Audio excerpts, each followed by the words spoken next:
Hello everyone and welcome back. In today's video, I'm going to show you how to search for video effects in CapCut PC step by step. CapCut has a built-in search feature that makes it easy to find the effect you want. So let's get started. First, open CapCut on your PC. Next, create a new project or open an existing one. Then, import your video and drag it onto the timeline. Next, click the Effects tab at the top of the screen. Select Video Effects. Now, click the search box at the top of the effects panel. Type the name of the effect you're looking for, such as blur, glitch, shake, or zoom. Press Enter or wait a moment for the search results to appear. Click on the effect you want to preview it.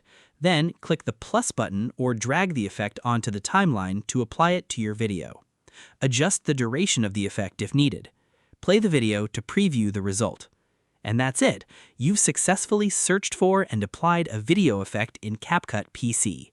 Thanks for watching this video. If you found this tutorial helpful, don't forget to like, subscribe, and turn on notifications for more CapCut PC tutorials and tips. See you in the next video.